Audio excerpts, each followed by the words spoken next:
Muy buenos días tengan todos ustedes. Realmente la mesa directiva de AME les damos las gracias de que en sábado 21 de septiembre a las 10 de la mañana se puedan reunir a esta sesión que se realiza pues con mucho entusiasmo. El día de hoy es un tema muy importante porque es la vacunación en hematología y el seguimiento del superviviente pediátrico. Hay muy pocos sitios donde se le da, por ejemplo, seguimiento o se tiene una clínica de los supervivientes. Más adelante les voy a presentar a nuestros dos grandes ponentes del día de hoy. Eh, la siguiente, por favor. Antes que nada, pues agradecerle también a Glaxo por apoyarnos para esta sesión 100% académica. La siguiente.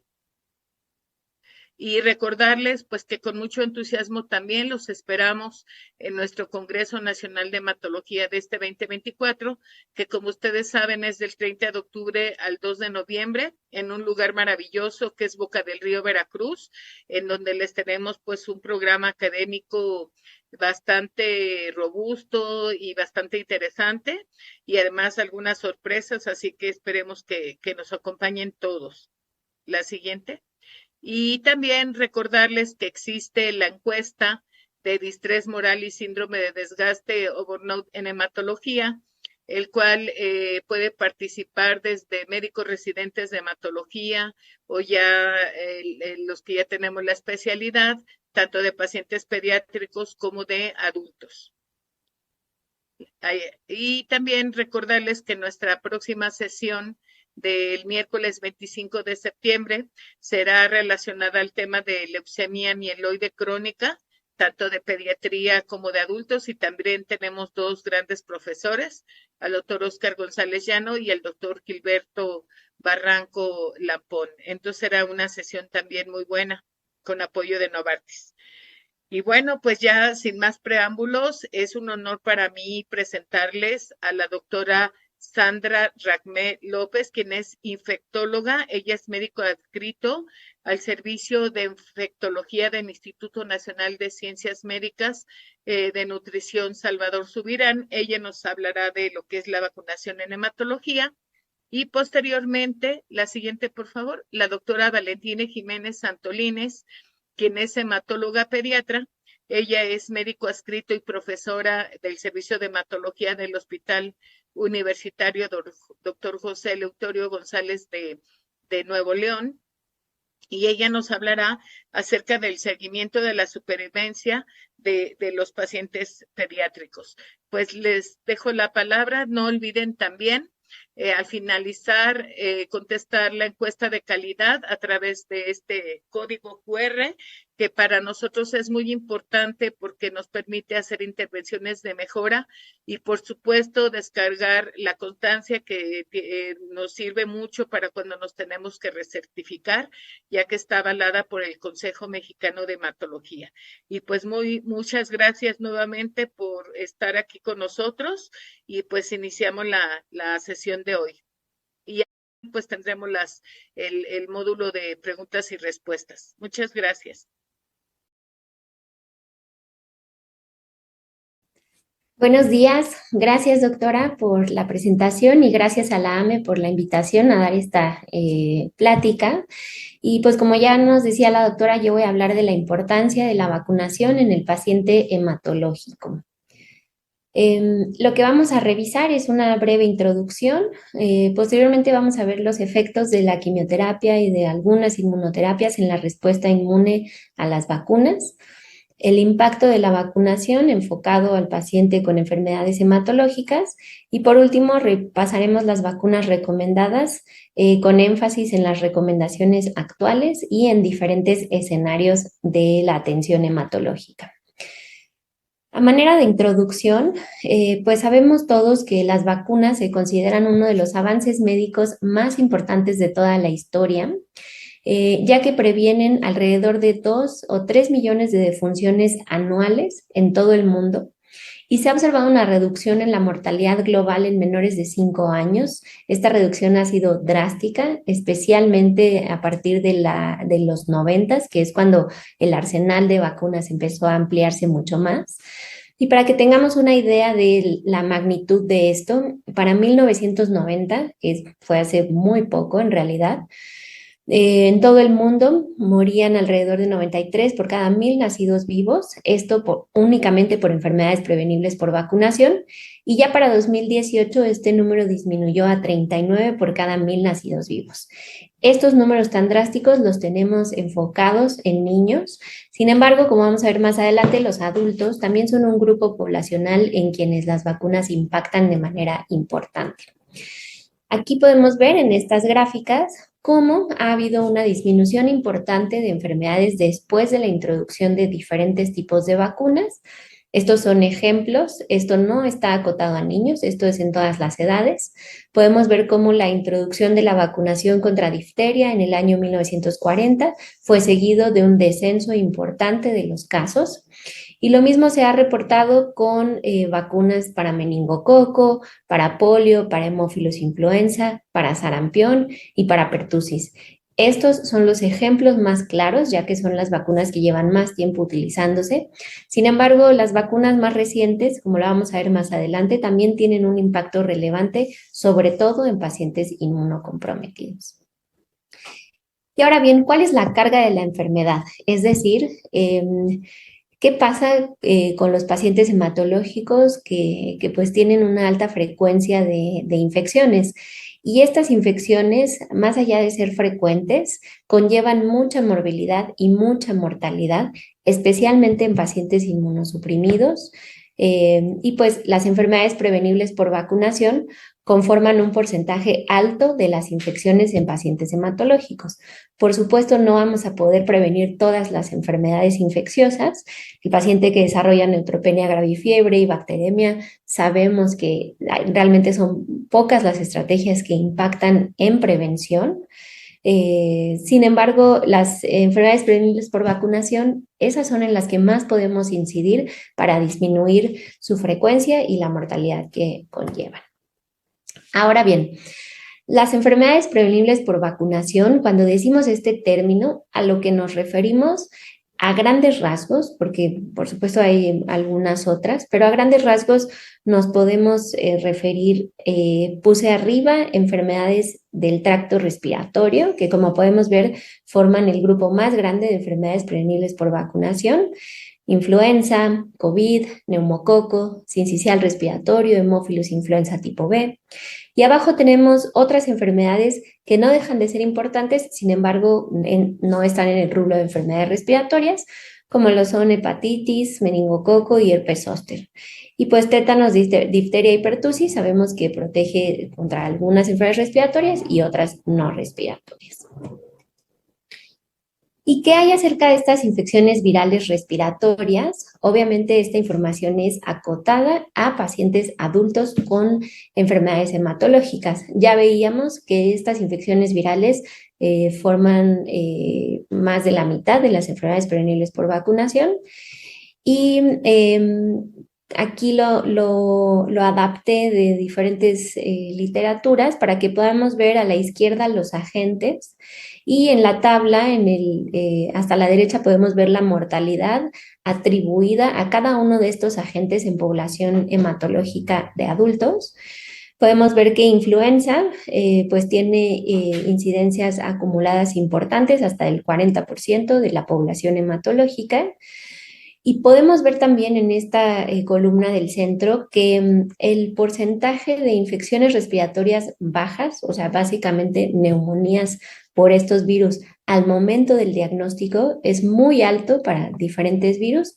Por ejemplo, llega a ser del 70% para sincicial respiratorio y no tan alta para otros como coronavirus estacionales, pero a pesar de que estas frecuencias de infección respiratoria baja sean pues diferentes por los diferentes agentes, podemos ver que la mortalidad en el grupo de pacientes hematológicos es sumamente alta, y por eso es que debemos incidir de forma muy persistente en la vacunación, ya que si bien no hay vacunas para todos, sí tenemos para al menos 4 de estos virus, como vamos a ver más adelante. ¿Qué hay acerca de neumococo? Sabemos que neumococo pues, es el principal causante de neumonía adquirida en la comunidad. Sin embargo, dentro del espectro de enfermedad por neumococo, tenemos la enfermedad invasiva por neumococo, que si quisiéramos pues, resumirlo en dos palabras, serían bacteremia, meningitis.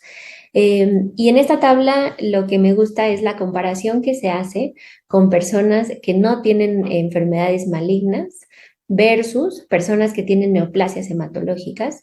Y podemos ver aquí que la incidencia es hasta 400 veces mayor en el grupo de pacientes con neoplasias hematológicas. Esto específicamente para enfermedad invasiva por neumococo, que son las formas más graves de la enfermedad, con una letalidad por caso de hasta el 16%. Y aquí, con esta otra estrella, quiero llamar nuestra atención al grupo de pacientes con mieloma múltiple, porque ellos, por la propia fisiopatología de su enfermedad, son quienes tienen mayor riesgo de enfermedad invasiva por neumococo. Y esta incidencia llega a ser, fíjense cómo hasta 1,857 por cada 100,000 personas al año, que comparado con los pacientes que no tienen neoplasias, en quienes solamente es del 12, por supuesto es una incidencia muy superior y es algo que tenemos que incidir en los pacientes con neoplasias hematológicas. Ahora bien, ¿qué hay de herpes zóster? De herpes zóster, por supuesto, depende de la población que estemos estudiando. Sin embargo, se estima a grosso modo que la tasa de incidencia de episodios de herpes zóster en pacientes con neoplasias es de 31 casos por 1,000 personas año, o sea, en realidad es mucho. Y podemos ver cómo los pacientes con neoplasias hematológicas tienen 2 veces más riesgo en comparación con pacientes con tumores sólidos de tener episodios de herpes zóster y 5 veces más riesgo en comparación con la población general. Y esto cobra relevancia porque sabemos que herpes zóster no únicamente es una dermatosis, sino que puede tener consecuencias a largo plazo, sobre todo en impacto en calidad de vida. Pero específicamente para la población inmunosuprimida, herpes zóster se puede hacer un cuadro diseminado muy complejo con invasión al sistema nervioso central que puede conllevar mortalidad en estos pacientes. Meningococo, sabemos que es otra enfermedad prevenible por vacunación. Aquí en particular, quienes tienen más riesgo de infecciones por meningococo son quienes tienen asplenia anatómica o funcional, pero podemos ver, y aquí entra en juego los avances en las terapias hematológicas, como quienes están bajo tratamiento con eculizumab tienen entre 1,000 y hasta 2,000 veces riesgo más alto de enfermedad por meningococo y sabemos las consecuencias devastadoras que este microorganismo puede tener. Y habiendo repasado la carga de enfermedad de estas infecciones prevenibles por vacunación en pacientes hematológicos, vamos a hablar de por qué hay que vacunarlos. Y primero, pues siempre que hablamos de vacunar a un paciente hematológico, lo primero que se nos viene a la mente es que es difícil, que es complicado, que a lo mejor no se va a poder, que vamos contra el tiempo. ¿Y cuáles son estos factores que hacen que sea difícil vacunarlos? Por una parte, el hecho de padecer inmunosupresión, ¿por qué? Porque los pone en riesgo de más infecciones, como veíamos previamente, pero también los pone en riesgo de tener menor respuesta a la vacunación. Y eso hace que la efectividad vacunal, por ejemplo, de una vacuna contra influenza, que en la población general es el 60-70%, pueda llegar a ser incluso menor del 40% en esta población. Ojo, no quiere decir que no vamos a vacunar a nuestros pacientes, solamente hay que adecuar los esquemas a el momento de la enfermedad en la que estén. Otra cosa que hace que sea difícil vacunar a pacientes hematológicos es que eventualmente pueden tener hospitalizaciones ya sea frecuentes o bien prolongadas, y estas hospitalizaciones finalmente son oportunidades perdidas para la vacunación. ¿Por qué? Porque casi nunca pensamos en vacunar a nuestros pacientes cuando están hospitalizados, cuando ahora sabemos que utilizar estas hospitalizaciones para hacer una revisión del esquema de vacunación y completar o al menos ir poniendo las que se puedan o las que tengamos disponibles en ese momento es una buena práctica clínica y debemos de tener siempre en cuenta que el paciente que está hospitalizado, cuando ya se va de alta, hay que vacunarlo. Otra cosa que hace que sea difícil vacunar a pacientes hematológicos son los efectos adversos, principalmente asociados a las vacunas atenuadas. Estas son vacunas de virus vivos, que sabemos que no deben de usarse en población inmunosuprimida, pero mucho el desconocimiento de estas particularidades de las vacunas es lo que hace que este temor a los efectos adversos evite que vacunemos a nuestros pacientes con vacunas que sí son seguras para ellos. Y por último, la emergencia de nuevos tratamientos como inmunoterapias, terapias blancos y células CAR-T. Como hay poca información acerca de los efectos de la vacunación en pacientes que están bajo estos tratamientos, pues nuevamente eso hace que pensemos que es más difícil vacunarlos. Y bien, ya repasamos cuáles son estas enfermedades prevenibles, cuál es el impacto, y ahora vamos a ver por qué la quimioterapia es tan relevante en decidir en qué momento vamos a vacunar a nuestros pacientes. Como ustedes saben mejor que nadie, la quimioterapia, como uno de sus efectos adversos más frecuentes, es la leucopenia, especialmente neutropenia, que puede llegar a presentarse hasta entre el 20 y el 80% según los esquemas de quimioterapia que se usen. Los pacientes que tienen neutropenia grave y fiebre pues son susceptibles de infecciones bacterianas, fúngicas y virales. Y mucho se ha cuestionado desde hace algunos años qué efecto pudiera tener la mieloablación, es decir, los pacientes que reciben la quimioterapia más intensa en la memoria inmunológica, ya sea exposición a vacunas previas o a exposición a infecciones previas de enfermedades prevenibles por vacunación. Y este artículo intenta responder esa pregunta. Fue un estudio de cohorte retrospectivo que se hizo en un centro entre el 2001 y el 2010 con el objetivo de evaluar la pérdida de la inmunidad humoral después de recibir quimioterapia. Aquí se incluyeron niños y adolescentes menores de 21 años con diagnósticos de neoplasias malignas, principalmente hematológicas, aunque también se incluyeron algunos tumores sólidos. ¿Y qué hicieron los investigadores?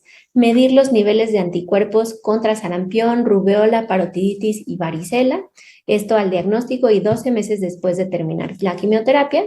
¿Por qué? Pues porque son enfermedades frecuentes durante la infancia o bien vacunas que normalmente los pacientes reciben antes de estas edades de los diagnósticos hematológicos. Aquí podemos ver en esta tabla, no la vamos a repasar toda porque es muy extensa, pero llamo su atención con estos cuadros rojos. En el total de pacientes, más diagonal menos quiere decir que antes de recibir quimioterapia tenían inmunidad humoral manifestada por anticuerpos y que después de la quimioterapia la perdieron. Podemos ver cómo en el caso de sarampión llega a ser casi el 20%, rubeola y parotiditis de 12 y 25% y para varicela hasta 14%. Es decir, entre un 20-25% de los pacientes que reciben quimioterapia van a perder la respuesta inmunológica que ya habían adquirido por vacunas previas o por infecciones. Hubo mayor riesgo en pacientes que tenían diagnóstico de leucemia aguda linfoide. Aquí la hipótesis es que quizá tiene que ver con que su quimioterapia es más agresiva, pero bueno, sin duda estos resultados nos hacen concluir que hay pérdida de la inmunidad humoral en pacientes que reciben quimioterapia a diferentes niveles y por eso es relevante actualizar esquemas de vacunación. Ahora bien, rituximab es un medicamento que se usa muy frecuentemente en pacientes con diagnósticos hematológicos y siempre queda la duda del beneficio o de cuándo vacunar a un paciente con rituximab. En este estudio, que fue un ensayo controlado, prospectivo y unicéntrico, intentaron evaluar la respuesta serológica a vacuna contra influenza en pacientes con linfoma y quimioterapia que estaban recibiendo rituximab. En esta ocasión eran adultos, comparándose contra controles sanos. Excluyeron personas que tuvieran títulos prevacunación altos, es decir, que ya habían estado expuestos previamente. Y pues, ¿qué hicieron? Nuevamente medir niveles de anticuerpos pre y post vacuna. Incluyeron 67 pacientes y 51 controles. podemos ver aquí los esquemas de tratamiento antes de la vacunación, el más frecuente siendo el famoso R-CHOP. El tiempo entre la última dosis de rituximab y la vacunación, la mediana fue de 21 días, pero pudo ser tan largo como hasta 171 días. ¿Y qué observaron estos investigadores? Perdón, aquí se encimó la conclusión, pero básicamente de este lado tenemos a los pacientes, de la derecha tenemos a los controles. Podemos ver aquí la distribución de los títulos de anticuerpos post vacuna y podemos ver aquí cómo todos los pacientes que recibieron rituximab se mantuvieron abajo del título de 1,40, que es lo que se considera como título protector para influenza. Concluyendo pues que recibir rituximab impide una adecuada respuesta a la vacunación, al menos contra influenza H1N1, pero muy seguramente esto se repite contra otras vacunas. ¿Y qué hay acerca del porcentaje de seroconversión según la temporalidad de rituximab? En las columnas podemos ver pacientes que reciben rituximab en menos de 3 meses, entre 3 y 6 meses antes, 6 a 12 y más de 12 meses de recibir estas diferentes vacunas. Y podemos ver cómo el porcentaje de seroconversión tiende a ser mayor en pacientes que se vacunan más de 12 meses después de haber terminado el tratamiento con rituximab y cómo en los primeros 3 meses puede ser tan bajo como 0. Esto para vacunas contra influenza o contra neumococo, por ejemplo. Entonces, el efecto de este medicamento en las vacunas es muy relevante y debemos tomarlo en cuenta para decidir vacunar a nuestros pacientes. Y ya algo más reciente, que sé que ahora está en boga y que ustedes van a estar viendo mucho más cada día, pacientes que reciben terapia con CAR T-cells. También se ha estudiado, aquí podemos ver su serología basal contra diferentes patógenos, varicela zoster, hepatitis, sarampión, rubéola, neumococo. Este es su momento como basal, por así decirlo, como muchos pacientes sí mantienen esta memoria inmunológica. ¿Y qué pasa después? Después de haber recibido tratamiento con CAR T-cells, se pierde la memoria inmunológica para muchos de estos microorganismos. Por ejemplo, aquí podemos ver rubéola, sarampión, y por eso es que en este grupo de pacientes con CAR T-cells también se han hecho pues consensos internacionales de cómo revacunarlos y lo vamos a ver más adelante. El impacto de la vacunación, aquí lo que vamos a intentar repasar es qué efecto ya propiamente en la clínica tienen las vacunas recomendadas en pacientes hematológicos, empezando por la vacuna contra influenza, que es la de todos los días y la que año con año recomendamos a nuestros pacientes. Este estudio me gusta mucho porque habla acerca de la efectividad de la vacuna contra influenza, separado en pacientes que tienen neoplasias sólidas y hematológicas, pero específicamente en pacientes hematológicos, como llamo su atención aquí en la flecha, podemos ver que los dividen entre pacientes con quimioterapia activa y sin quimioterapia activa. Y fíjense cómo la efectividad es muy baja, puede llegar a ser hasta el 1% en pacientes con quimioterapia activa, comparado con el 60% de la efectividad que tenemos en la población general. Sin embargo, pues no todo está perdido con influenza, porque el artículo previo nos podría hacer pensar, pues ya mejor no hay que vacunar contra influenza, pero no. Hay nuevas estrategias que se están estudiando para la vacunación contra influenza en estos pacientes. Una de esas estrategias es la vacuna de dosis altas de influenza, que próximamente vamos a tener disponible en nuestro país. Y podemos ver aquí cómo SD es la vacuna de dosis estándar, HD es la vacuna de dosis alta, y podemos ver cómo la seroconversión específicamente en personas recibiendo quimioterapia es significativamente mayor en quienes reciben la vacuna de dosis alta. Esto esperaríamos que se replique en todas las poblaciones de pacientes inmunosuprimidos y pues es algo que sin duda tenemos que estar esperando hacer cuando la vacuna esté disponible. Ahora bien, Las vacunas contra COVID, yo sé que ha habido mucha controversia, sobre todo en el grupo de inmunosuprimidos, acerca de su seguridad, sobre todo, pero también acerca de su efectividad en los últimos años, porque a medida que hemos tenido tratamientos disponibles y que la población ha tenido más inmunidad colectiva y que ya todos hemos tenido COVID, estos efectos del COVID parece que han ido cambiando. Sin embargo, el grupo de pacientes inmunosuprimidos son un grupo que, independientemente de la variante a la que nos enfrentemos o de vacunas que hayan presentado, sí siguen teniendo beneficios claros de la vacunación. Aquí podemos ver la tasa de eventos de infección, de COVID sintomático, de hospitalización y de mortalidad, que son los desenlaces más fuertes que buscamos, y cómo la tasa de eventos es muy inferior en pacientes hematológicos que reciben vacuna contra COVID. Ahora bien, de neumococo ya veíamos que las tasas de enfermedad invasiva son altas en pacientes con neoplasias hematológicas, y aquí me gusta este artículo porque nos habla acerca del número necesario a vacunar, que es parecido al número necesario a tratar, que estamos más acostumbrados, acotándolo específicamente a pacientes hematológicos con vacunas con diferente eficacia. Aquí llamo nuestra atención a vacunas con eficacia del 60%, que sería lo esperado para las vacunas de neumococo. Y podemos ver cómo el número necesario a vacunar es de 600 para cualquier enfermedad hematológica maligna.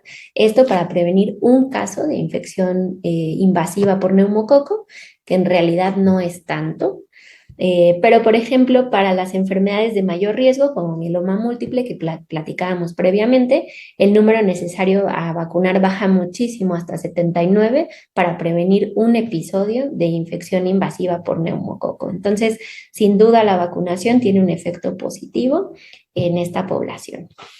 ¿Y qué hay acerca de la vacuna de herpes zóster? Sabemos que mucho se ha discutido de la nueva vacuna recombinante. Este es el ensayo clínico pivotal acerca de esta vacuna en adultos con neoplasias hematológicas, es decir, no es el que se usó para todos los adultos. Un ensayo clínico controlado, aleatorizado, multicéntrico, que intentaron evaluar la seguridad e inmunogenicidad de la vacuna recombinante, específicamente en pacientes con neoplasias hematológicas.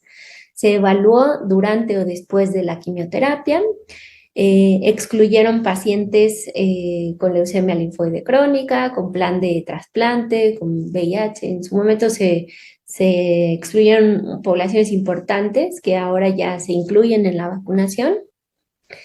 Y lo que hicieron fue aplicar 2 dosis de la vacuna, ya fuera durante la quimioterapia o después de la quimioterapia. ¿Y qué encontraron? Primero, podemos ver aquí que dentro de las neoplasias hematológicas, de las más frecuentes, sin duda, fueron el mieloma múltiple y algunas otras importantes como las leucemias agudas, que en los adultos no dejan de ser frecuentes, y linfomas, por supuesto. Evaluaron la inmunidad humoral y la inmunidad celular, que podemos ver que para ambos es superior en el caso de los pacientes que recibieron la vacuna en contra del placebo, que pues eso es lo esperado. Y ellos dividieron a su población en dos, excluyendo pacientes con linfoma no Hodgkin y con LLC, con la intención sobre todo de excluir pacientes que recibieran rituximab, pensando que esto pudiera influir en el resultado, y pues sí, excluyendo pacientes que recibieron rituximab, se observaron diferencias importantes, pero lo más relevante de esto es aterrizarlo a la clínica, y eso es los episodios de herpes zóster que se observaron en la población. En el grupo de pacientes que recibieron placebo hubo 66 episodios por cada 1,000 personas año, y en el grupo de pacientes que recibieron la vacuna únicamente 8.5 episodios. Esto traduciéndose a una eficacia del 87%, sin proporción de eventos adversos graves importantes en el grupo que recibieron la vacuna, concluyendo que la vacuna recombinante contra herpes zóster desencadena una respuesta inmune robusta y persistente y que además tiene un perfil de seguridad aceptable y pues esto llevó a la autorización de la vacuna para las poblaciones de pacientes inmunosuprimidos. Ahora bien, pasando a las vacunas recomendadas, esto ya lo que intento es aterrizarlo un poco a qué es lo que vamos a hacer en la práctica clínica, sobre todo qué hacer ustedes como hematólogos.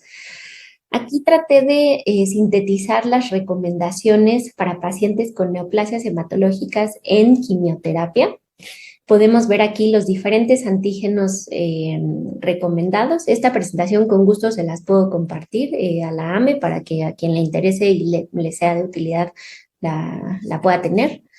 Y la idea es que tengamos en mente que vacuna contra influenza siempre se debe de aplicar, esto independientemente del momento de la quimioterapia. ¿Por qué? Porque no vamos a planear la quimioterapia en función de si empieza o no la temporada de influenza. El paciente se diagnostica en un momento X y si empieza la temporada se tiene que vacunar. Muchas veces es una buena práctica clínica revacunar una vez que termina el periodo más intensivo o más intenso de la quimioterapia, pero influenza sí o sí se tiene que aplicar.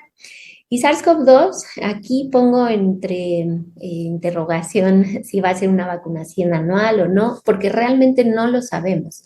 Sí está indicado que los pacientes reciban su esquema primario con su refuerzo actualizado, pero la indicación de revacunar va a estar en función de la evolución del virus y de la emergencia de variantes virales.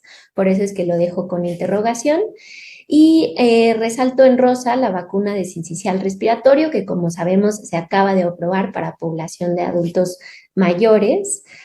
No hay información específica del grupo de pacientes con neoplasias hematológicas, sin embargo, al ser una vacuna que no es de virus atenuados, sino que es inactivada, o sea, no es el virus vivo, pues, suena lógico que vaya a ser segura. Obviamente, si se le va a ofrecer al paciente, así lo dice CDC, así lo dice ACIP, tiene que ser una plática para que el paciente con toda la información decida o no aplicársela de la mano de su médico principal. Para los pacientes que reciben trasplante de células progenitoras hematopoyéticas, aquí cambia un poco. ¿Por qué? Porque tenemos que revacunar. En la diapositiva previa, eso es el esquema de vacunación, siguiendo lo que ya, o sea, lo que le toca al paciente de acuerdo con su edad, ¿no? O sea, si no se ha vacunado contra hepatitis B, pues se vacuna con el esquema convencional. Pero a diferencia de esto, lo que hacemos en estas tablitas o lo que intento yo demostrarles aquí es que el paciente post-trasplantado de médula se tiene que revacunar. Y aquí por eso está dividido en meses. Y poniendo un ejemplo, neumococo 13, sabemos que para adultos es una dosis de neumo 13 seguida de una de neumo 23 y se acabó. Pero el paciente post-trasplantado tiene que revacunarse, es decir, a los 3 meses después de haberse trasplantado recibe una dosis, a los 6 meses recibe otra, a los 8 meses recibe otra y hasta los 18 meses recibe neumo 23 y con eso consideramos que su esquema de vacunación contra neumococo está completo. Nuevamente, sincicial respiratorio en rosa porque no tenemos evidencia. Suena lógico que estas enfermedades, influenza, COVID y sincicial, el paciente llegue al trasplante ya vacunado, por eso es que también lo vemos aquí. Y los asteriscos, tanto para SARS-CoV-2 como para influenza, quieren decir que vamos a indicar esta vacuna dependiendo el momento epidemiológico que estemos viviendo, pero se pueden empezar a poner tan pronto como 3 meses después del trasplante.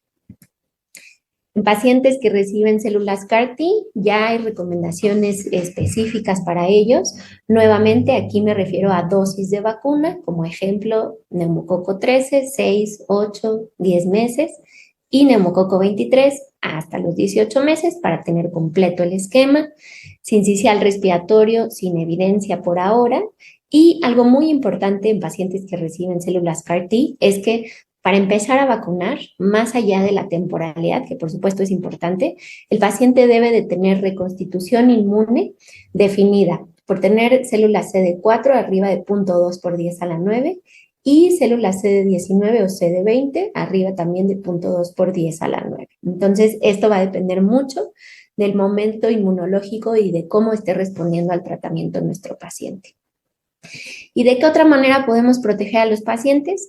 Vacunar a todo su entorno, es decir, familia, cuidadores, amigos, vacunarnos nosotros como personal de salud, recomendarles activamente la vacunación. Esto ya se ha demostrado incluso en ensayos clínicos, que el hecho de que el médico principal les diga debes vacunarte es algo que aumenta mucho la frecuencia de vacunación y el apego.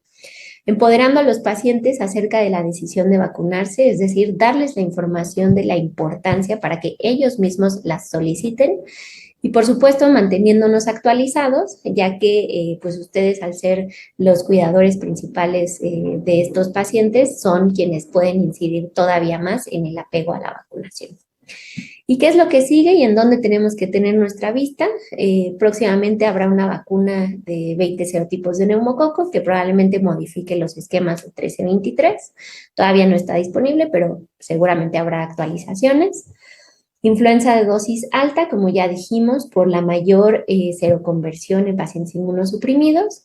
Sincicial respiratorio, que ya está aprobada, falta que llegue a nuestro país. Y algo de lo que a mí me encantaría hablar y podríamos llevarnos más de una hora, es una vacuna contra CMV en pacientes sobre todo trasplantados, pero bueno, eso es algo que apenas se están corriendo los ensayos. Sin embargo, cuando llegue, que esperemos que sea pronto, muy probablemente va a cambiar nuestra práctica clínica. Y para concluir, pues repasamos que los pacientes con enfermedades hematológicas tienen alto riesgo de complicaciones infecciosas. Las enfermedades prevenibles por vacunación conllevan una alta carga de enfermedad y además por esto es que los esquemas de vacunación deben de individualizarse según el padecimiento y según el tratamiento y el momento de tratamiento en el que esté nuestro paciente. Y por último, hago énfasis de que las vacunas son la mejor forma de prevenir infecciones, especialmente en pacientes hematológicos. Agradezco su atención.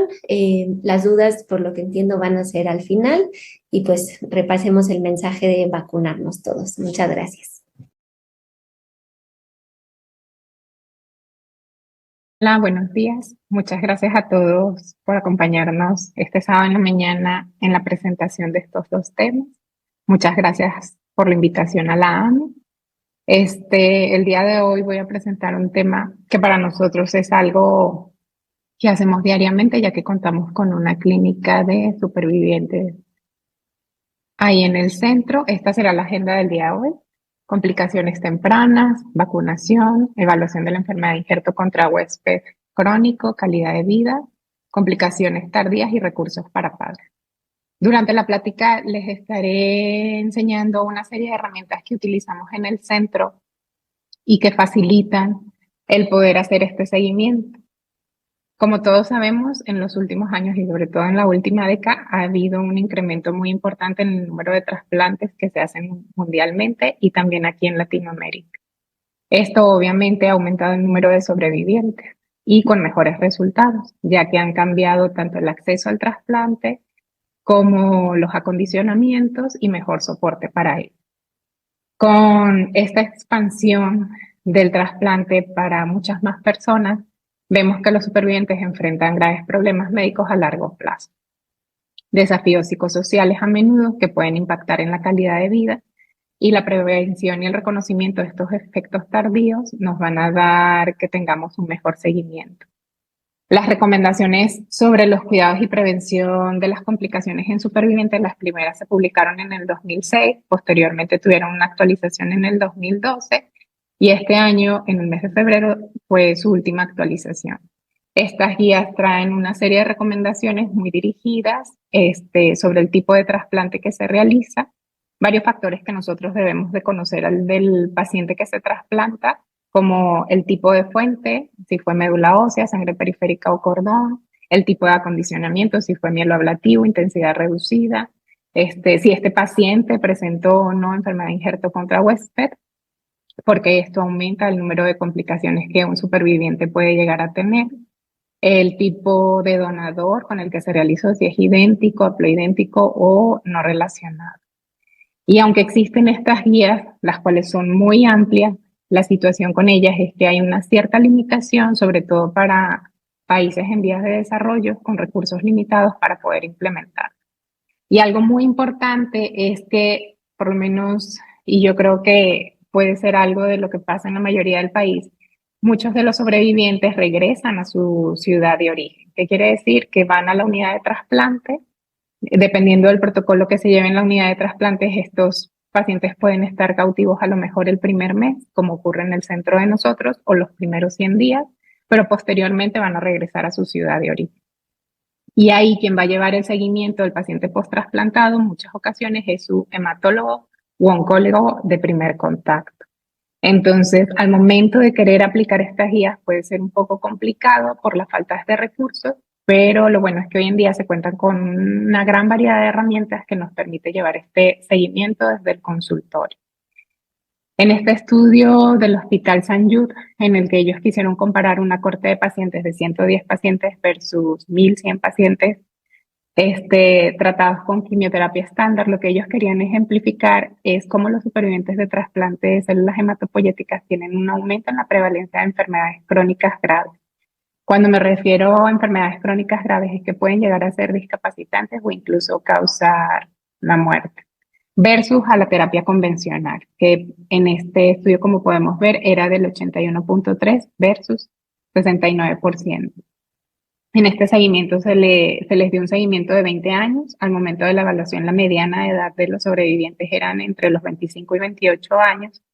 Y ellos se dieron cuenta que los pacientes que se habían sometido a un trasplante de células hematopoyéticas tenían hasta 148 eventos por cada 100 sobrevivientes, a diferencia de los pacientes que no habían llevado a cabo este proceso y que tenían una tasa de 60 eventos por cada 100 sobrevivientes.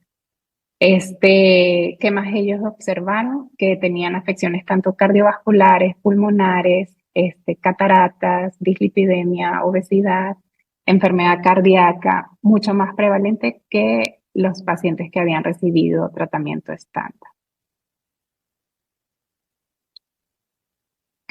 En esta imagen quiero ejemplificar, pues de la forma más sencilla, cómo es que nosotros llevamos a cabo el seguimiento en el centro en el que yo me encuentro. Yo creo que algo muy importante para el paciente de trasplante es que desde el momento que llega a la unidad se pueda hacer una programación de cada una de las evaluaciones y tener en cuenta cada una de las complicaciones que puede presentar a lo largo del seguimiento del trasplante. Una forma sencilla de poder dividir este seguimiento es aquellas complicaciones que se presentan de una forma temprana, lo que para nosotros es durante el primer año, y aquellas que se presentan de una forma tardía, que es después del año. Porque el seguimiento, las interconsultas, las valoraciones van a ser completamente diferentes. Un paciente que llega y que está con nosotros en seguimiento, lo que normalmente nosotros hacemos en la consulta es una valoración de peso, talla, presión arterial, la saturación, lo cual nos permite ver si hay una complicación pulmonar de una forma muy sencilla a través de una valoración en el consultorio. Una biometría hemática siempre nosotros la solicitamos en cada una de las consultas. El perfil bioquímico también nos ayuda para ver cierto tipo de complicaciones. Sobre todo aumento en las bilirrubinas y en las transaminasas, sobre todo en el contexto de enfermedad de injerto contra huésped, tanto agudo como crónico. Y una evaluación de calidad de vida que normalmente se inicia después del día 100. Y la evaluación de Tanner, porque hay que recordar que como población pediátrica, la mediana de los pacientes que se trasplantan por lo menos en el centro es de 9 años. Son pacientes que todavía no han alcanzado su pubertad y que tanto la toxicidad relacionada al trasplante como todas las comorbilidades que puedan llegar a desarrollar sí pueden tener una incidencia muy importante en que ellos completen su pubertad. Entonces, como vemos aquí en la imagen, la mayoría de los pacientes son cautivos los primeros 30 días, que quiere decir que llegan al centro, se realiza el trasplante, hay el prendimiento y normalmente hasta la evaluación del día 30, en donde nosotros hacemos el quimerismo y dependiendo del tipo de enfermedad, la evaluación que corresponda, muchos de estos pacientes regresan a su ciudad de origen. En el centro del 100% de los trasplantes que ahí se realizan, el 40% son de otros estados. Incluso tenemos hasta un 5% de pacientes que vienen fuera de México. Para ellos, todos conocemos que es muy, en cuanto al gasto bolsillo que hay en uno de estos tipos de procedimientos, es muy grande. Muchos llegan aquí quedándose en albergues o con familiares, ¿verdad? Y poder decirle a un paciente que esté hasta 100 días o 180 días en el centro del trasplante prácticamente es imposible. ¿Por qué? Porque pues ellos también tienen toda una vida, tienen familia, tienen trabajos que tienen que mantener. Entonces, normalmente después del día 30, la gran mayoría de ese 40% que viene de otras partes regresa a su ciudad de origen. Entonces, ¿qué vamos a ver entre el día 30 y el día 100? Pues vamos a ver un aumento en el número de infecciones, reactivación de CMV, enfermedad de injerto contra huésped agudo, que son principalmente las complicaciones tempranas que nosotros vamos a estar vigilando ya en el seguimiento del paciente post-trasplantado desde el consultorio. Luego al día 100, algunos de ellos regresan al centro, volvemos a hacer una evaluación del quimerismo, en este caso, ejemplo, si fuera una leucemia aguda, en ocasiones hacemos la determinación de la enfermedad mínima residual y en ese momento es muy importante porque sabemos que sobre todo para enfermedades malignas se debe iniciar la disminución de la inmunosupresión siempre y cuando este paciente no esté con una enfermedad de injerto contra huésped activa, pero que es una estrategia muy importante, ¿verdad?, para disminuir el riesgo de una recaída. Después del día 100 hasta el día 180, lo que nosotros vigilamos principalmente pues van a ser igual, de nuevo, infecciones, reactivación de CMV y ya la aparición de la enfermedad de injerto contra huésped crónico. También lo de la disfunción gonadal, ya que está escrito que después de los primeros 100 días, aquellas niñas que ya habían tenido su menarquia anteriormente, pues puede empezar a aparecer los ciclos y su menstruación. Y ya después del 180, prácticamente es el seguimiento de lo que les comenté anteriormente, ¿verdad? Y entre el 180 y el año, una interconsulta muy importante para nosotros es la de endocrinología. Entonces, a grosso modo, esto es una descripción de lo que sucede este primer año. Todo esto puede influir en estos 3 puntos que para nosotros son muy importantes, que es la supervivencia global, la libre de eventos y la libre de injerto. Entonces, dentro de las infecciones, como les comenté, si se dieron cuenta durante este primer año, lo más prevalente van a ser las infecciones. Todos los receptores de trasplante son susceptibles a presentar un número diverso de infecciones, lo cual requiere un monitoreo cuidadoso para permitir una atención oportuna, ya sea de un agente antibacteriano, antiviral o antifúngico.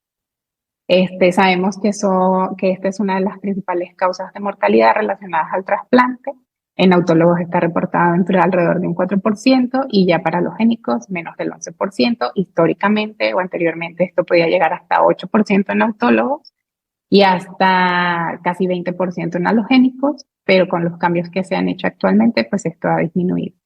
La rapidez con la que ocurre la recuperación hematológica va a depender también de las características del trasplante. Ejemplo, en pacientes que tienen un injerto de sangre periférica sabemos que el prendimiento de los neutrófilos va a ser un poco más rápido, está principalmente en las primeras 2 semanas.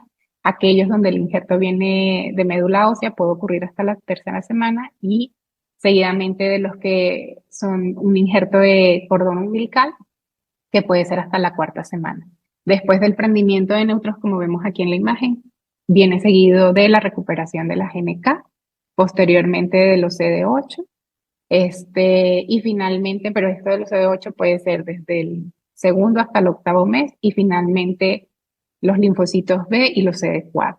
Entonces, por eso la importancia de que durante todo este año estemos muy vigilantes sobre todo de las infecciones que se van a poder estar presentando tanto en el periodo temprano, que es el peritrasplante, como el post-trasplante temprano, que es hasta el día 100, y post-trasplante tardío, que es más allá del día 100. En esta imagen, yo creo que es una imagen que hemos visto muchas veces en muchas presentaciones, pero que ejemplifica muy bien qué es lo que sucede con las infecciones en el paciente post-trasplantado. Como les comenté, del día 0 al día 15-45, el paciente es cautivo de la unidad de trasplante y la mayoría de estas complicaciones pues se manejan en el centro de trasplante. Algunas unidades prefieren dejar al paciente hasta el día 100, igual por la cantidad de infecciones que se presentan todavía durante este tiempo. Y nosotros vamos a ver que ya durante esta segunda fase las infecciones van a estar más relacionadas con la inmunidad celular que va a estar deteriorada, aparte de la aparición de la enfermedad de injerto contra huésped, que si le sumamos a esto que va a estar tratada con una terapia inmunosupresora, pues va a hacer que este paciente sea más susceptible a presentar complicaciones como reactivación de CMV, neumocistis y aspergillos. Ya durante la fase 3, donde principalmente le damos seguimiento a la enfermedad de injerto contra huésped crónico, los receptores de trasplantes halogénicos no relacionados y aquellos que hayan tenido algún tipo de terapia como ATG, CAMPA, depresión, ¿verdad? Son los grupos en donde podemos ver mayores complicaciones infecciosas. Y ya en esta etapa del 100 al 365 vamos a ver principalmente reactivaciones de varicela zoster. La profilaxis en esta etapa es muy importante y es una profilaxis que se inicia desde el día 5, normalmente después de la infusión de células hematopoyéticas. El primer mes esta profilaxis es continua, ya después que hay prendimiento o desaparición de la mucositis, cualquiera de que los dos ocurra primero, normalmente detenemos la profilaxis diaria y entonces ya lo hacemos de forma mensual, pero la recomendación hoy en día es que de aciclovir y Bactrim sea a lo largo de un año. Y es algo difícil de mantener en el paciente trasplantado, sobre todo porque son pacientes que llevan polifarmacia. Normalmente, sobre todo el primer mes, llevan más de 5 o 7 medicamentos. Estos disminuyen para los 100 días, ¿verdad? Y ya una vez que empezamos a disminuir la inmunosupresión, pero que estén constantemente tomándose estos medicamentos o el apego a estos medicamentos es lo que nosotros más debemos vigilar mayormente en el seguimiento. En cuanto a profilaxis para voriconazol o alguna quinolona, se hará principalmente en el contexto de que este paciente tenga enfermedad de injerto contra huésped, principalmente crónico y que esté en terapia de inmunosupresión. Esto que les presento por aquí es un estudio que nosotros realizamos en el centro. Nosotros quisimos documentar las complicaciones infecciosas en receptores de trasplante a lo largo de 5 años, del 2019 a la fecha. Se incluyeron 85 pacientes. Podemos ver que estos 85 pacientes, el 64% presentó algún evento infeccioso. Como les comentaba anteriormente, la mediana edad de los niños que se trasplantan en el centro son de 9 años. La indicación más frecuente es leucemia linfoblástica aguda. En general, las leucemias agudas llevan el 80% de las indicaciones, solo un 20% es de enfermedades benignas. Nosotros, el 80% de nuestros trasplantes son haploidénticos, ¿verdad? Y hasta un 60% de estos pacientes utilizan un régimen de acondicionamiento de intensidad reducida. Como podemos ver aquí en la imagen, las infecciones más prevalentes en estos 54 pacientes pues fueron las infecciones virales. Casi hasta el 50% de ellos las presentaron, seguidas de las infecciones bacterianas. En esta imagen podemos ver lo que les comentaba justamente, cómo las infecciones bacterianas se presentan principalmente durante la fase de preinjerto, que es del 0 al 30, y que normalmente es el paciente que está en la unidad de trasplante. Pero podemos ver que después de ese día 30, que muchos pacientes regresan a la localidad de origen, las infecciones virales van a jugar un papel muy importante, ¿verdad? Las bacterianas es más que todo en el contexto de aquel paciente que desarrolló enfermedad de injerto contra huésped aguda y que está en una terapia inmunosupresora. Y ya en el post-injerto tardío, igual, vemos que lo más prevalente son las infecciones virales. Algo muy importante en esta dispersión por grupo de mortalidad, la mayoría de las muertes relacionadas con las infecciones ocurren durante los primeros 30 días o 100 días y tiene que ver con las complicaciones que se presentan preinjerto y en aquellos pacientes que presentan enfermedad de injerto contra huésped aguda, pero la importancia, como comentaba ahorita la doctora, de la vacunación a partir del tercer mes, porque son muertes totalmente prevenibles si nuestros pacientes llevan a cabo su esquema de vacunación. En cuanto al monitoreo del CMV, que es el virus que más documentamos en esta corte de pacientes, sabemos que para muchas de las unidades que están aquí en el país, el poder realizar PCRs, como es lo recomendado de forma semanal hasta el día 100, resulta pues dificultoso. ¿Por qué? Uno, por el acceso en el centro en el que yo me encuentro, si tengo acceso a este tipo de estudios, el costo. Sabemos que hoy en día no hay un apoyo como tal para los pacientes que se realizan trasplante y que muchos de estos costos son financiados tanto por fundaciones o por el bolsillo del paciente. En aquellos centros en donde no está, pues a lo mejor por parte de Secretaría de Salud.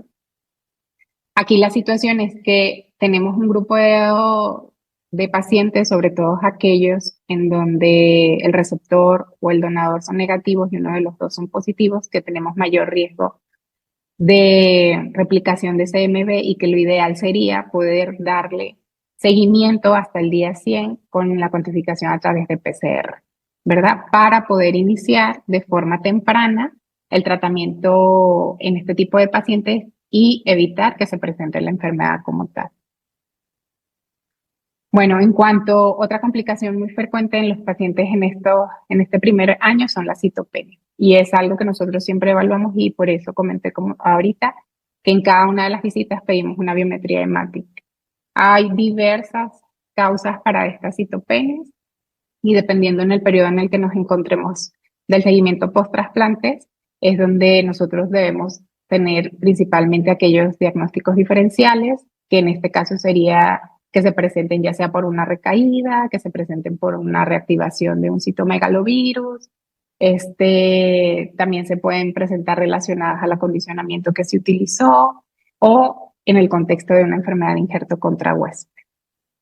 Y cada una de estas se debe investigar. Hoy en día contamos con un gran número de herramientas que nos permiten hacer este seguimiento un poco más sencillo. En hospitales como el mío, en donde la rotación del personal es bastante, nosotros tenemos un programa de entrenamiento en el área de trasplante, ¿verdad? Este tipo de herramientas facilitan el poder darle seguimiento con estos estudiantes de posgrado a los pacientes. Esta es una aplicación que nosotros tenemos para la evaluación de enfermedad de injerto contra huésped agudo. Aquí en la imagen ustedes pueden, si quieren, tomarle foto al QR. Es una aplicación muy sencilla para evaluar enfermedad de injerto contra huésped agudo. Lo único que hacemos es seleccionar si es hombre o mujer, qué tipo de injerto es el que nosotros en ese momento vamos a evaluar, si es agudo o crónico. Y prácticamente lo único que nos pide es, a través de un checklist, colocar cuál es la manifestación del paciente. Finalmente, aquí en la calculadora, nosotros, después de hacer toda la evaluación, nos dicen qué grado se encuentra, ¿verdad? Entonces, como una herramienta útil para el consultorio o aquellos que a lo mejor no estén tan familiarizados con las diversas escalas o scores, es una herramienta sencilla de utilizar. Esta es otra herramienta que nosotros utilizamos frecuentemente. Y es una herramienta que es tanto para familiares como para los doctores. En esta herramienta nosotros prácticamente de forma muy resumida tenemos el consenso de las guías sobre seguimiento de los supervivientes. Como podemos ver aquí, podemos tener un acceso inmediato a las guías. Tenemos la parte de vacunación, un screening para enfermedad de injerto contra huésped crónico, para aquellos centros en donde a lo mejor le están dando seguimiento al paciente post-trasplante ya después del día 100. Muchos de estos pacientes regresan ya con el esquema de vacunación, con el catch-up que se va a hacer del día 100 al año o posteriormente, pero si este no es su caso, en esta aplicación ustedes pueden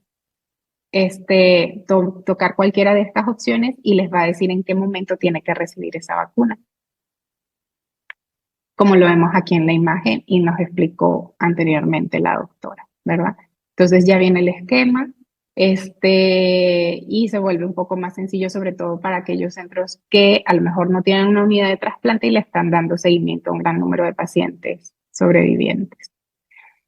Bueno, este fue un estudio que nosotros también hicimos en el centro. Queríamos conocer cuál era el estatus de la vacunación del centro, porque a pesar de que en cada una de las consultas se hace la recomendación a partir del día 100, conocíamos gran cantidad de obstáculos, el por qué no lograban tener un esquema completo de vacunación.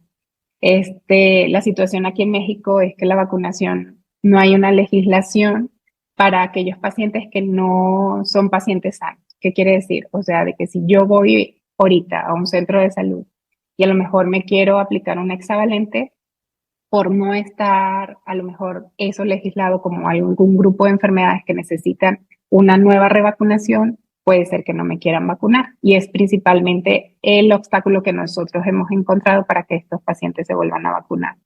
Que sería lo ideal, que en el hospital o en cada uno de los centros de trasplantes pues existiera un módulo de vacunación y que el contacto fuera inmediato. La situación es que no es algo tan sencillo o no todos disponemos de eso y normalmente estos pacientes cuando queremos revacunarlos los enviamos al centro de primera atención, que en este caso sería el centro de salud. Y lo otro es que estos pacientes ya para el día 100 pues se encuentran en su ciudad de origen y a lo mejor no hay tanto contacto con la unidad de trasplante y todavía consiguen más obstáculos para que puedan ser vacunados nuevamente. Entonces, esto fue una corte de 73 pacientes del 2019 al 2023. De estos, pudimos contactar a 62% de los pacientes. Lamentablemente, tuvimos 38% de defunciones. De estos sobrevivientes, pudimos evaluar 26 respuestas completas a través de una encuesta en el periodo de agosto 2019 a septiembre del 2023. A través de una encuesta telefónica, se solicitaron comprobantes de vacunación, era una encuesta por videollamada, pedíamos que se presentara la cartilla de vacunación y se calcularon las frecuencias y porcentajes de cobertura para las vacunas y nos llevamos pues una sorpresa, a pesar de que esto es sobre todo nuestros pacientes cautivos, a pesar de que en cada una de las consultas se les solicitaba que fuera a vacunarse, encontramos una tasa de cobertura de esquema completo muy baja al final del primer año. ¿Qué es lo que sucede normalmente? Nosotros después del día 30, normalmente vemos al paciente cada 2 semanas, posteriormente de forma mensual, y ya acercándonos al día 100, es enviado al área de infectología pediátrica. En esa área ellos hacen una valoración, se les entrega una carta con una cartilla de vacunación especial para el paciente post-trasplantado, pero a pesar de todas las estrategias, un obstáculo que nosotros conseguimos muy importante es el momento en el que el paciente quiere aplicarse la vacuna y que a lo mejor en secretaría o en estos centros primarios, ¿verdad? Ya sea por miedo o falta de información, no se quiere aplicar la vacuna.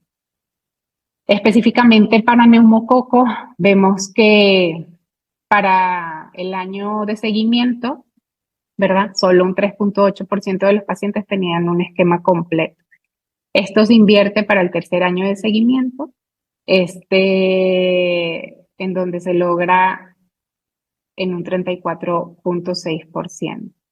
¿Qué es lo que hacemos muchas veces? Pues nos comunicamos al centro de salud, hacemos un contacto directo con el médico que se encuentra ahí, o lo referimos a otro centro de salud en donde sabemos que puede haber la disponibilidad de las vacunas, que también durante este estudio, sobre todo en el 2020, fue un problema que enfrentamos.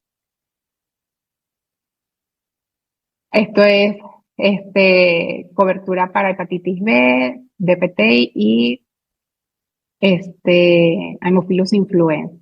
Y vemos más o menos que corresponde muy parecido a lo que les enseñé ahorita en cuanto a la vacuna del neumococo, ¿verdad?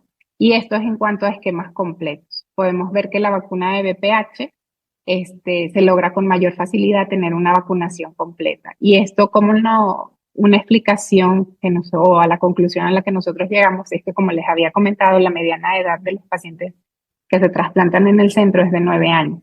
Entonces, ¿qué sucede? Que justamente están en la edad en donde esta vacuna es indicada por parte de Secretaría de Salud. Entonces, ¿qué hace más sencillo? Que si están en plena campaña o si nosotros indicamos que se tiene que colocar esta vacuna, el acceso sea mucho más sencillo que para aquellas vacunas que a lo mejor por la edad, ¿verdad? En el centro de salud se dan cuenta que, o lo que a la conclusión que ellos llegan es que no les corresponde porque pues no es la edad en la que se coloca esta vacuna.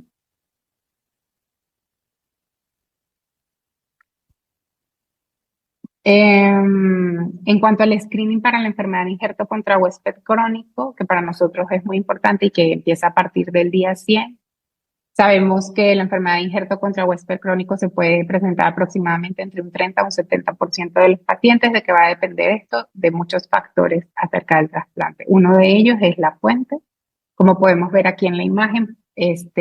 Cuando la fuente es de sangre periférica, podemos tener hasta un 90% de enfermedad de injerto contra huésped en piel. No quiere decir que todos estos pacientes van a llevar un tratamiento. En ocasiones es una enfermedad de injerto contra huésped crónico leve, que no requiere tratamiento, solo seguimiento.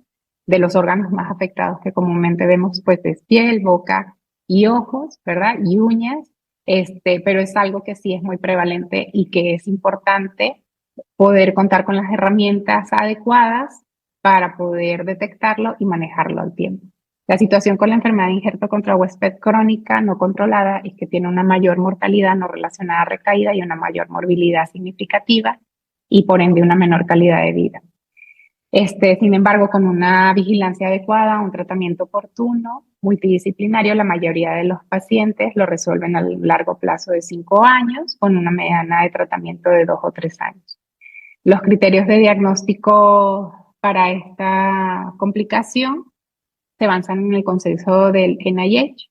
El diagnóstico definitivo obviamente requiere poder excluir otras complicaciones como son infecciones, efectos medicamentosos, recaídas y daño posinflamatorio cicatrizal.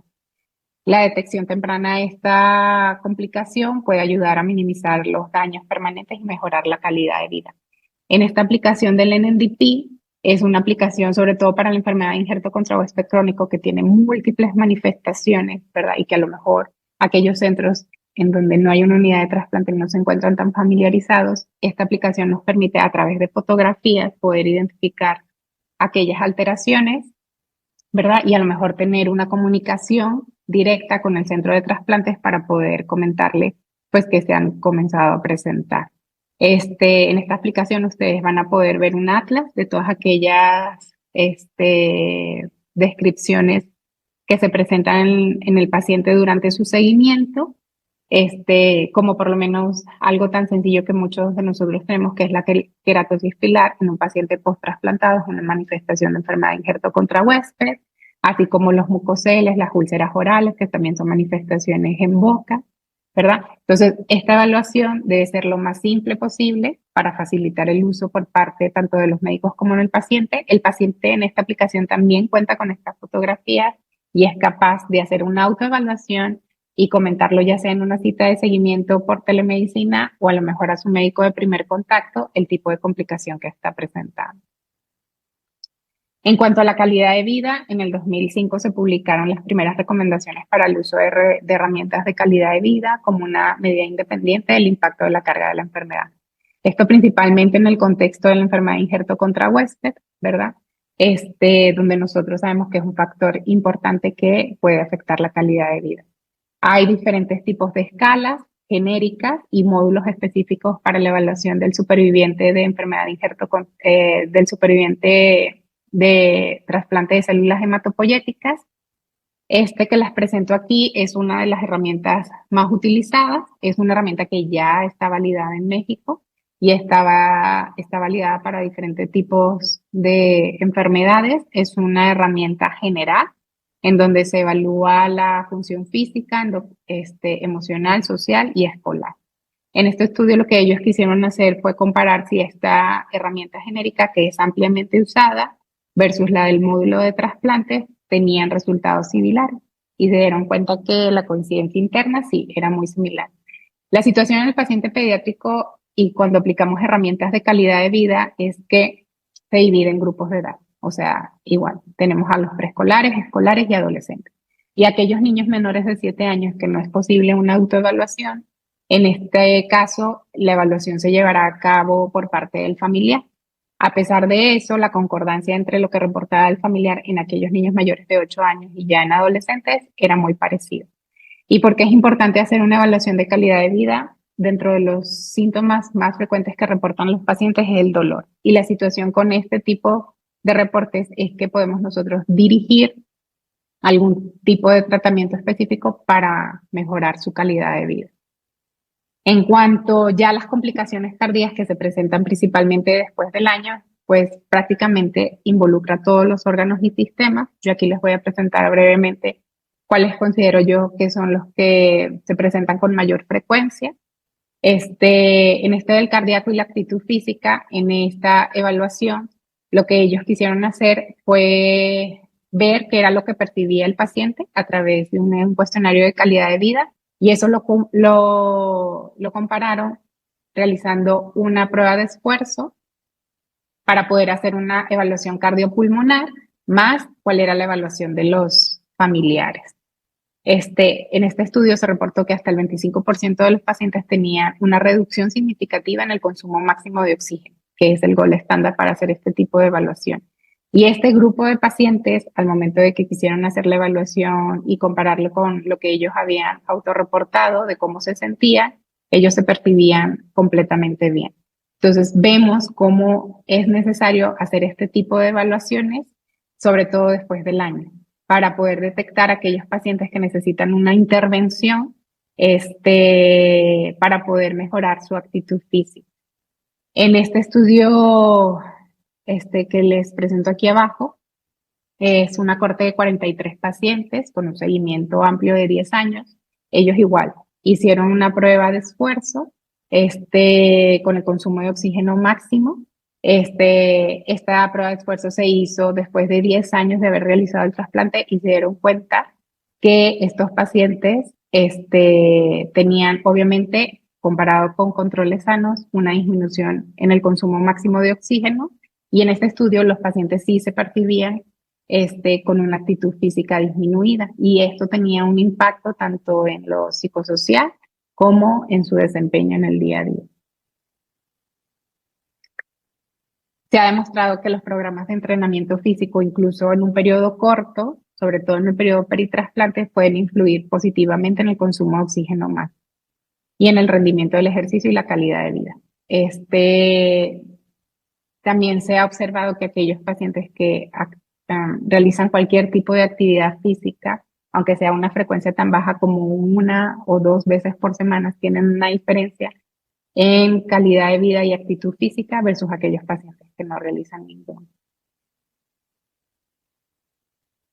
En cuanto a las complicaciones endocrinológicas, hay una disminución en el crecimiento casi en la mitad de los pacientes que se someten a un trasplante de células hematopoyéticas.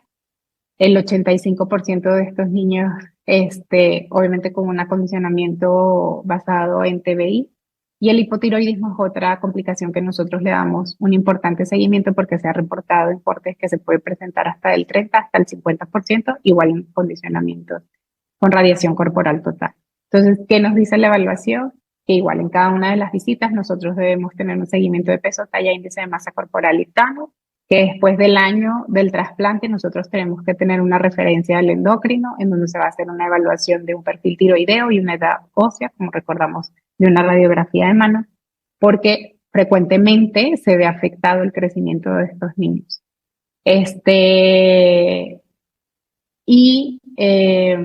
El hipotiroidismo es algo que también nosotros podemos tener una vez ya reconocido, pues dar el tratamiento oportuno. En cuanto a las complicaciones pulmonares, los supervivientes de cáncer infantil tienen un riesgo hasta de 9 meses de morir por causas respiratorias. Durante la consulta que vamos a vigilar principalmente tos crónica, dificultad para respirar y disnea.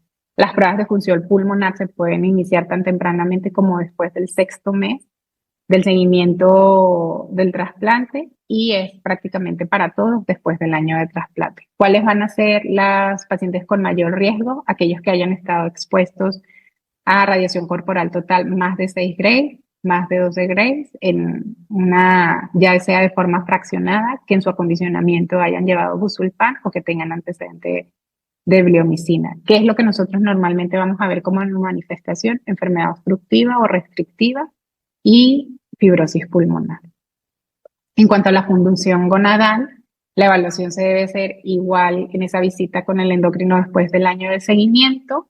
Ahí lo que vamos a hacer es una medición de diferentes tipos de hormonas, sobre todo para aquellos pacientes mayores de 14 años, y niños menores de esta edad va a ser la evaluación directo con el endocrino, pero a través de una exploración física y el TANA. Cada 12 meses, en también niñas mayores de 13 años, vamos a medir FSH, LH y estradiol y los principales factores de riesgo para una función gonadal alterada van a ser aquellos pacientes que se sometieron a radiación corporal total, o que lo hicieron en el periodo prepuberal.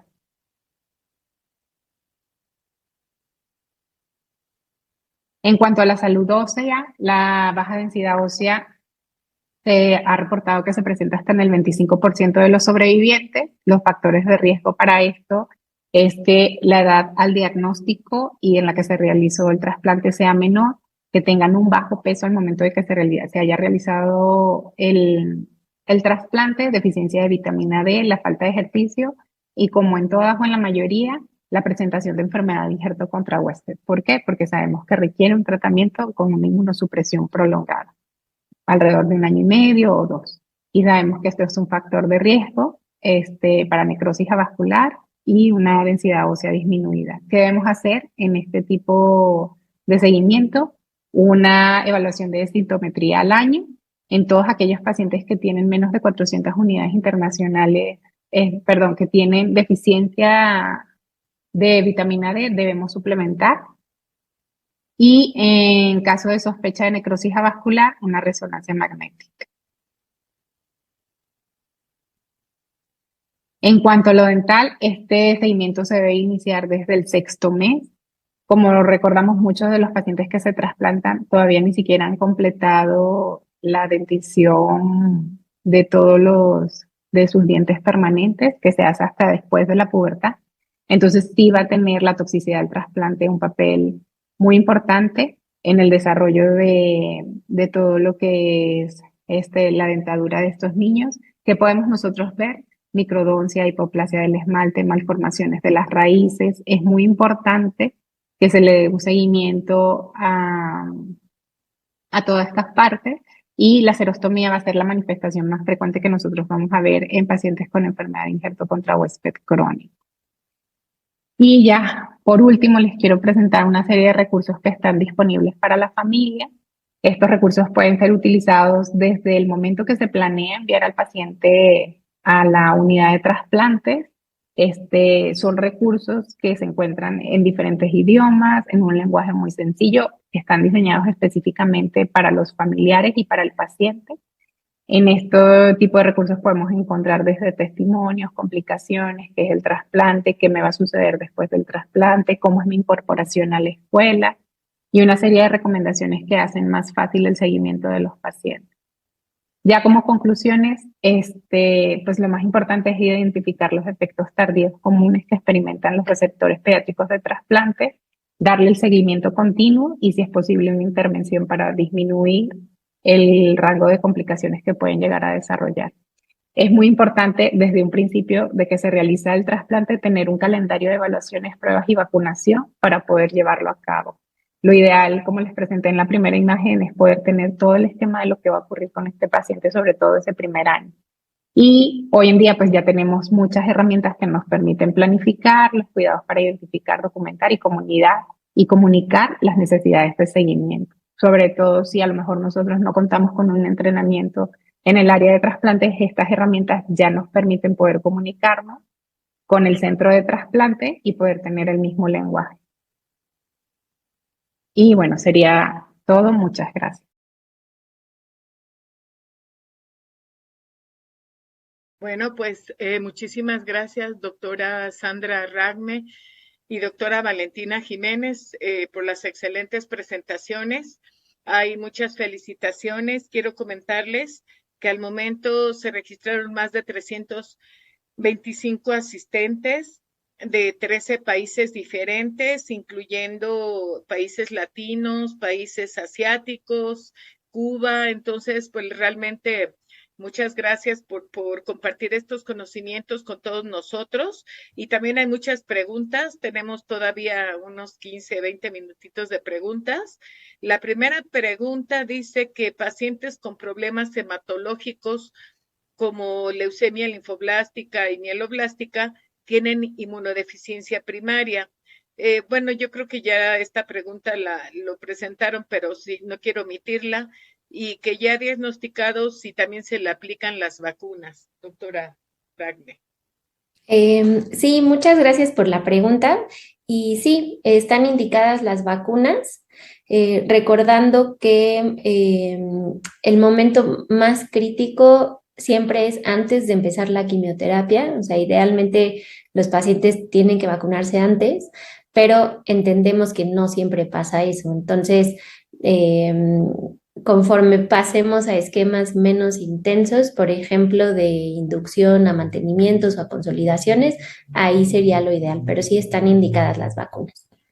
Gracias, doctora. Y ese cuadro que nos mostró, ojalá nos lo pueda prestar y lo podamos compartir en nuestro WhatsApp de hematólogos pediatras de adultos, porque está bastante sintetizado y muy completo y a todos nos puede servir como una guía para tener muy presente, incluso pegarlo en la consulta para tenerlo ahí presente. Y Sí, bueno, para la doctora, y muchas gracias por su respuesta, para la doctora Valentina, si el esquema de vacunación es igual en autotrasplante que en el alotrasplante. Sí, o sea, la revacunación se tiene que hacer por completo en los dos. Igual la recomendación se inicia después del día 100. Una de las que nosotros le damos mayor importancia es a neumococo, por la prevalencia, ¿verdad? Pero sí, la revacunación es tanto para trasplantes autológicos como para alógenos. Muchas gracias, doctora Valentina. Otra pregunta para la doctora Ragne es si las vacunas con virus atenuados se aplican en pacientes inmunosuprimidos por la quimioterapia. esas vacunas no se aplican por el riesgo de que nos ocasionen la enfermedad en pacientes inmunosuprimidos y específicamente para el grupo de pacientes post-trasplantados. En caso de que se llegaran a necesitar, se pueden utilizar después de los 24 meses, siempre y cuando no haya enfermedad de injerto contra huésped y no haya inmunosupresión. Un ejemplo frecuente de esta vacuna es, por ejemplo, para pacientes pues, que ya se trasplantaron, que van bien, que ya tienen una vida normal y quieren viajar, ¿no? Por ejemplo, y les corresponde vacuna de fiebre amarilla. Entonces, esa vacuna en particular, como es de virus atenuados, tendría que cumplir con todas estas características antes de pensar en aplicarse. Pero de forma general, virus atenuados están contraindicadas en pacientes con quimioterapia. Por ejemplo, doctora, ahí en un paciente diabético que va a viajar a Asia y que le indican, le piden la vacuna de fiebre amarilla, ¿sí se puede aplicar? Sí, personas con diabetes sí la pueden recibir. Quienes no la pueden recibir son personas que viven con VIH, menos de 200 CD4, quimioterapia activa, trasplantados, sobre todo con inmunosupresores, mujeres embarazadas, obviamente, ellas tampoco, pero cualquier tipo de inmunosupresión no. Sin embargo, diabetes, a pesar de que la consideremos normalmente como inmunosupresión, ellos sí la pueden recibir. Gracias, doctora Ragne. Y para la doctora Valentina, preguntan si ustedes tienen una clínica de fertilidad como tal o ustedes en la consulta realizan todo el seguimiento como lo mostró usted. Ok, no, clínica de fertilidad no tenemos. Sí, en la institución hay un banco, hay tanto banco para óvulos como para esperma, porque tenemos uno, o sea, ahí mismo en el hospital hay una unidad de reproducción, pero como tal, dentro de la clínica no hay. Y la situación o lo otro que es importante en la parte pediátrica es la edad, ¿verdad? O sea, de que, como les dije, la mediana de edad es de 9 años. Es un tema o es algo que se platica con la familia desde el momento antes de que se realice el trasplante y los riesgos que hay, sobre todo por el tipo de radiación. Sabemos que sobre todo en hombres, pues pueden tener una disminución de la fertilidad, incluso hasta 2 grays de radiación corporal total. Pero como tal, ahorita clínica de fertilidad no tenemos. Gracias, doctora. Para la doctora Ragne, si existe alguna recomendación específica de vacunas para pacientes, para pacientes post-trasplante que estén siendo tratados después de una enfermedad de injerto contra huésped. La enfermedad de injerto contra huésped siempre es complicada porque involucra un aumento de la inmunosupresión. Entonces, no es un momento ideal para vacunar a nuestros pacientes. Pero, por ejemplo, si el paciente post-trasplantado tiene enfermedad de injerto contra huésped y empieza la temporada de influenza, lo vamos a vacunar, independientemente de si está recibiendo o no tratamiento para esto. Pero sí podríamos, por ejemplo, diferir algunas vacunas eh, para las cuales esté en menor riesgo, por ejemplo, hepatitis B, sería una que podríamos diferir un poquito, pero depende mucho la temporada estacional en la que estemos. Y también depende el tipo de enfermedad de injerto contra huésped, no es lo mismo agudo que crónico, porque crónico pues ya pueden tener tratamientos mucho menos agresivos. Entonces, también va a depender de eso, que si podemos vacunar o no al paciente. Sí, ¿usted qué opina, doctora Valentina, de esta misma pregunta? Ya nos hizo favor la doctora Ragne de contestar bajo su experiencia. ¿Qué nos puede opinar? Como ella misma comenta, o sea, depende del tipo de manifestación, porque por lo menos en enfermedad de injerto contra huésped crónico, nosotros comenzamos la vacunación a partir del día 100, ¿verdad? Realmente quienes van a presentar una enfermedad de injerto contra huésped moderado o grave, que van a estar con inmunosupresión activa y con varias líneas de tratamiento, pues suele ser menos del 30%, incluso menos del 20%, depende del tipo de trasplante. Entonces, puede ser que con una enfermedad de injerto contra huésped leve, que es el que presenta la mayoría de los pacientes, pues no habría ningún problema para la vacunación. Estos pacientes incluso en ese momento nada, puede ser que ni siquiera estén tomando como tal un tratamiento o estén con un tratamiento tópico. De los más frecuentes, ¿cuál es? Pues piel, ¿verdad? Entonces, con un tratamiento tópico, pues no va a estar contraindicado como tal el que se apliquen las vacunas. Y lo que sí hemos visto es que para que estos pacientes se incorporen nuevamente a su vida, ya sea su trabajo, la escuela y todo, la vacunación es súper importante. Sí hemos tenido casos de pacientes, como comentaba la doctora, de que en viajes, ¿verdad? Sobre todo vacacionales, pues contraen este tipo de infección. Y como ella misma comentaba, pues son oportunidades perdidas porque es totalmente prevenible. Entonces, ahí va a depender mucho de la unidad de trasplante y que pueda categorizar bien el tipo de injerto que tiene y el tratamiento que está llevando a cabo. Entonces, sí se vuelve muy individualizado. Muchas gracias a las dos. Otra pregunta es, ¿qué opina la doctora Ragne de la vacuna Shingrix para herpes zóster recombinante en pediatría, si es útil y segura?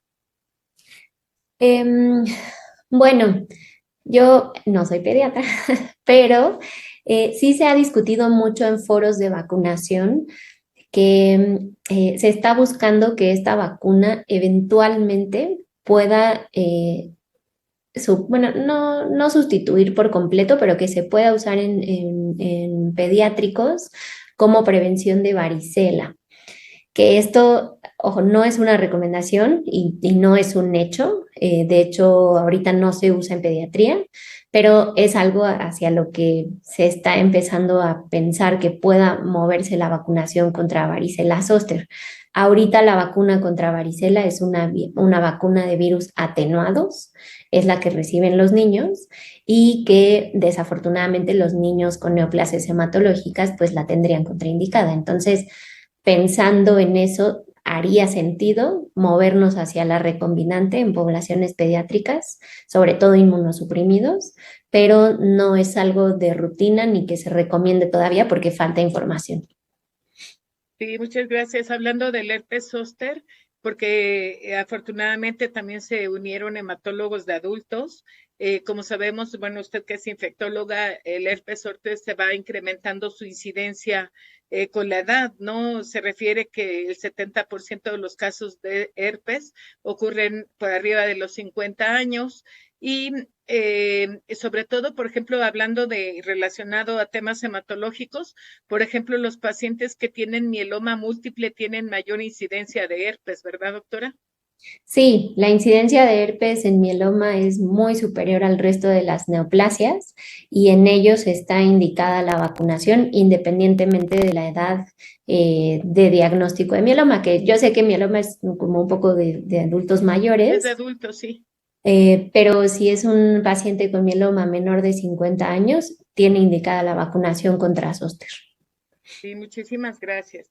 Hay otra pregunta que dice, ¿cuánto tiempo debe de transcurrir para que un contacto que ha recibido vacuna contra polio oral, cuánto tiempo puede tener contacto con un paciente que tiene una neoplasia hematológica y que pueda volver a convivir con él?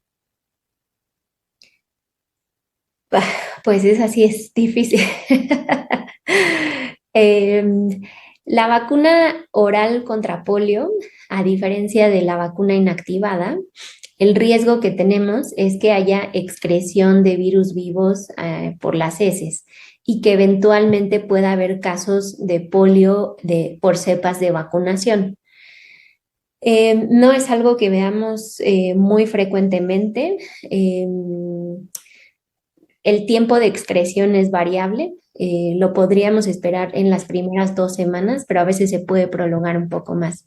Entonces, si es una persona inmunosuprimida, por ejemplo, una mujer con una neoplasia hematológica que tiene un bebé pequeño y que tienen que vacunarlo contra polio, primero yo me cuestionaría por qué está recibiendo polio oral. En teoría ya debería de ser polio inactivada, pero en el caso que reciba polio oral, pues quizá esa mujer no debería ¿cómo es cambiar el pañal y estas cosas en las primeras al menos 2 semanas?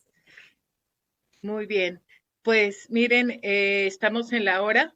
De verdad, doctora Rangme y doctora Jiménez, ha sido una excelente presentación. Quiero comentarles que cerramos con 355 asistentes de 13 países y algo que me da mucho gusto es que se unieron desde médicos generales, médicos residentes, médicos internos, hematólogos pediatras, hematólogos de adultos, químicos, enfermeras, biólogos, o sea que hoy tuvimos la presencia de todo el equipo multidisciplinario y gracias, pues, por supuesto, a todos los de la mesa directiva, de AME, a todos los que conforman el equipo, al doctor Andrés Gómez de León, que nos apoya mucho a esto, a Mayra, a Ulises, a Maru, y bueno, a todos mis compañeros de la mesa directiva que también están unidos, y pues sobre todo a los compañeros que ya mencioné, que hoy en sábado se pudieron unir desde hace casi ya, tenemos más de hora y media en esta sesión, que fue todo un éxito y pues muchísimas gracias de verdad. 354 asistentes ahorita tenemos, así que muchísimas gracias. Ha sido un éxito y muchas gracias. Esperamos volver a verlas. Y si nos comparte los cuadritos que ambas hicieron de la vacunación y de todo esto para poderlo compartir con los compañeros, va a ser de mucha utilidad. Muchísimas gracias. Gracias. Gracias. Y Nos que vemos tengan en la buenas AME. tardes todos. Gracias.